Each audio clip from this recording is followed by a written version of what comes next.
Peterborough South. Quite frankly, we know, Mr. Speaker, the small business owners are not a priority to this government, as is seen by this response, as by the fact it took them months to get announcements out this door. Will the minister finally commit to pausing Sue's audits for Canadian small business owners? Honorable Ministre. The Honourable Minister. For the question, with respect to the wage subsidy, we want to make sure that this benefit reaches as many businesses as possible. It's essential, since we've asked CRA to administer a very complex program that's going to meet unique needs for different businesses, that will involve subsidies ranging from a few $100s to tens of millions of dollars potentially, that we have integrity measures in place. We're going to trust CRA to do its work at arm's length from the government, as all parties should they one day form government. This is the correct path forward, Mr. Speaker, and we're going to continue to advance supports that'll land on the front doors of businesses so they can remain open when this pandemic is over. The Honourable Member for Carleton.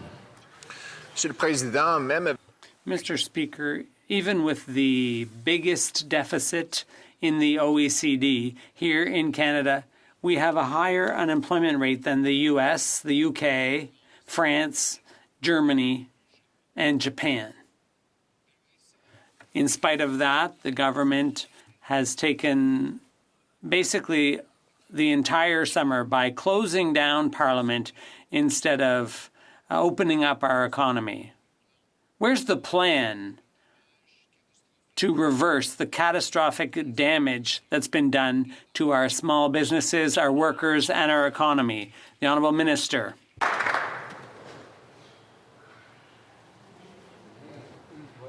There's the plan. Mr. Speaker. L'Honorable Ministre.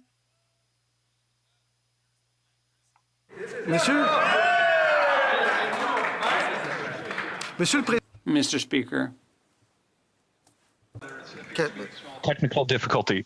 Mr. Speaker, with respect to the honourable member's assertion, I would remind him that, in fact, Canada's recovery in terms of job losses is going much faster than many of the comparator countries he's outlined. I point to the United States in particular, where Canada has recouped 76% of the jobs that were lost during this pandemic. The United States sit at only 52. The honourable member will know that he's cherry-picking data, because if he actually looked back at our record entering this pandemic, he would see that Canada was on a record run of job growth and actually had achieved its lowest unemployment rate since we started keeping track of those statistics over 40 years ago. The Honourable Member for Carleton. Well, more proof that if the government tortures the data badly enough, it will confess to anything. But here are the facts from the OECD. The United States has unemployment of 7.9%. Canada has unemployment of 9%. In fact, Japan, Germany, France, and the UK, along with the US, all have lower unemployment than Canada. That is despite having by far the largest deficit in the OECD. This is the worst record around. What will the government do to reverse the disastrous damage it has done to our businesses and workers? The Honourable Minister. Mr. Speaker, with respect, if anyone is torturing themselves to use the data to make a false point, it's the honourable member opposite. You'll notice his speaking point just a few days ago talking about unemployments in the G7, but because Canada's jobs are actually recovering more quickly than our G7 comparators, he's dropped Italy from that list. Mr. Speaker, if you actually pay attention to what's going on, you'll see that our unemployment rate is a factor not just of the status of our economy, but of the public health measures that have been put in place to keep Canadians safe. Our unemployment in Canada rate in Canada is about 9.0%. The last data point I saw for the United States was about 8.4%. If the honourable member is so enthralled with the American response to the coronavirus pandemic, I'd ask him to show us which public health measures we should erode for the sake of that extra 0.6 points.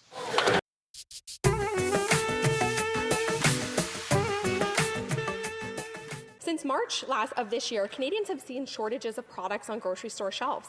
Producers and processors have stepped up and kept food coming from the farm to Canadians' tables, but the grocery giants are gouging them with new fees. After months of rising above the challenges with next to no support from this government, they need action now. When will the government recognize this service to Canadian families and stand up to the grocery giants' supply chain bullying? The Right Honourable Prime Minister. It is a shame to see members trying to mislead the House in the fact that this government has actually stepped up with hundreds of millions of dollars during this unprecedented time to support producers, to support farmers, to support people right across the country who are struggling in this pandemic. Yes, we are concerned with the costly fees added on by grocery chains, and that's why we have turned to the Federal Competition Bureau. We assure Canadians we will continue to raise this matter also with our provincial counterparts as we encourage everyone to take action in this matter. The Honourable Member for Carleton. In the year with the greatest spending in Canada's history, that we have no budget, no economic or fiscal update, no reports every 2 weeks on COVID spending, no mandate letter to the finance minister, and today the parliamentary budget officer has condemned the government for its secrecy around billions in spending. Does the Prime Minister have any secrets to hide about spending, or has he simply lost count? The Right Honourable Prime Minister. Mr. Speaker, our absolute priority is to support Canadians and businesses as we go through this COVID-19 pandemic. Since the very outset, we have been open and transparent about our economic plan for COVID-19, and we'd like to thank all parties for cooperating in the rollout of that funding and for their support in this unprecedented period. Since the beginning, we have given frequent updates, and in keeping with our ongoing commitment, we will be presenting more information this fall, and we will always be there for Canadians when they need us. We don't know about the budget because there hasn't been one in a record 18 months. About an economic update, which doesn't yet have a date. There's still no letter of mandate to the Minister of Finance, no bi-weekly updates. The Parliamentary Budget Officer says there's no reports on $80 billion of spending. Napoleon said, never ascribe to malice what can be explained by incompetence. So, is it possible that the Prime Minister is not hiding anything? He's just completely lost track of all the spending. Honourable Prime Minister.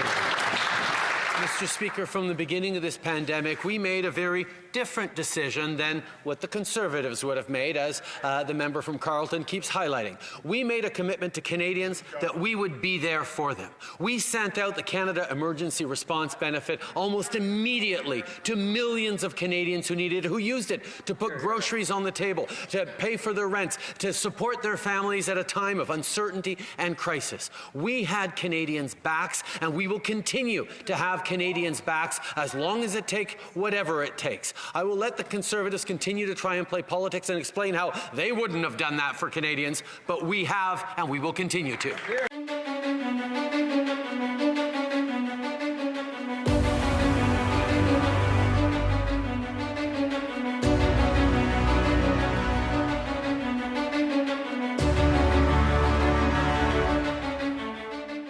Honourable Member for Carleton.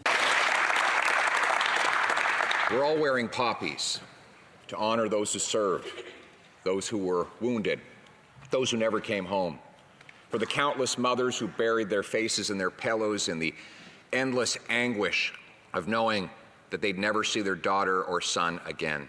That's why Canadians are so outraged that a billionaire American-owned Whole Foods, a grocery chain, has banned its workers from honoring our soldiers. Will the government join with Canadians in boycotting Whole Foods, saying that we will not give them our money until they let their workers give thanks?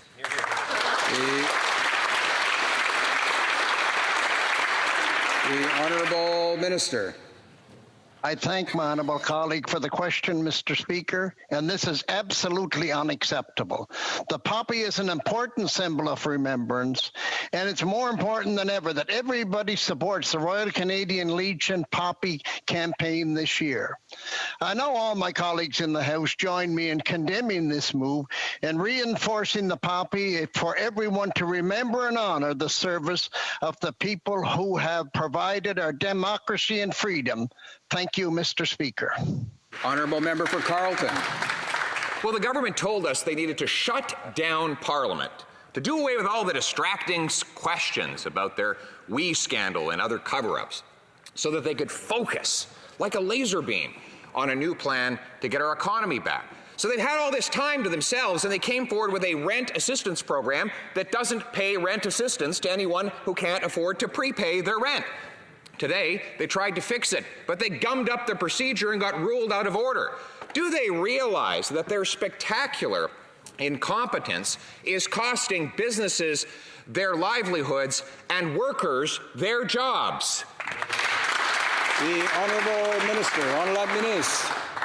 Mr. Speaker, I take issue with the honourable member's characterization of our plan. It is because of measures like the wage subsidy, the emergency business account, and various supports, including for commercial rent, that millions of Canadians still have a job to go to that allows them to feed their families. With respect to the Canada Emergency Rent Subsidy, as we enter the second wave of the pandemic across Canada, we have developed a new program that will allow easier access and more targeted benefits to go directly to tenants when their business have suffered a loss of revenue. We will be there for Canadians going forward, as we have been through the course of this pandemic. Member for Carleton. Yesterday,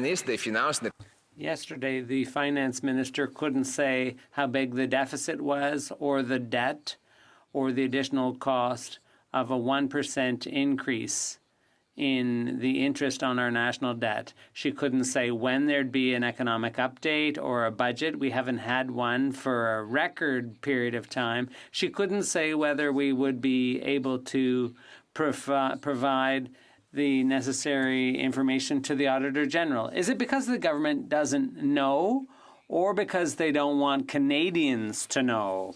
The Honourable Parliamentary Secretary. Mr. Speaker, again, the honourable member is focused on the wrong thing. When the Governor of the Bank of Canada attended before the Finance Committee, when both he and I were present, the Governor informed him that the much bigger risk facing the Canadian economy was deflation, not inflation. I point him to the comments of the chief economist of the IMF, who was on leave from the Department of Economics at Harvard, who said that for the many countries that find themselves at the effective lower bound of interest rate, fiscal stimulus is not just economically sound policy, but also the fiscal responsible thing to do. We will base our decisions on evidence, facts, and we will continue to be there for Canadians through this pandemic. Honourable Member for Calgary-Midnapore. Well, Mr. Speaker, the cat is out of the bag. Finally, after 8 months of waiting, we are expected to see in the coming days a plan for the aviation sector. But, Mr. Speaker, I want to ensure that this plan is for the individuals for which it is intended. So, can the minister assure me that employees will be protected under this plan, that there will be no further layoffs, and secondly, that these funds will not go, Mr. Speaker, to executive compensation? Honourable Minister of Transport. Mr. Speaker, we're looking at all the things that my honourable colleague brought up, and I will say that the Government of Canada has provided $1.3 billion in assistance to the air sector through the supplementary wage program. We've also provided about $192 million for remote companies serving remote areas of our country. So we have actually put some plans in place, not to mention the rent holiday for 21 airports during 2020. So we are working on a long-term solution. Well, member for Calgary-Midnapore. Well, Mr. Speaker, that sounds like the same old empty Liberal promises, lots of words but no action. So I've got two more questions for the minister. Will the minister commit to restoring all regional routes all across Canada? And secondly, will he ensure consumer protection, that the tens of thousands of Canadians across Canada get their money back for the flights they purchased? Thank you, Mr. Speaker. Minister of Transport. Thank you, Mr. Speaker. And in response to my colleague, I will mention the speech from the throne, which I'm sure she was enthralled listening to, that we did mention in that we were going to ensure that regional routes would be maintained in Canada, because we feel it's absolutely essential to treat people living in regions the same way as we do treat people living in the large cities. They have as many rights as others. So we're working on that. And with respect to the question of consumers and vouchers, we are encouraging the airlines to refund where possible. Deputy.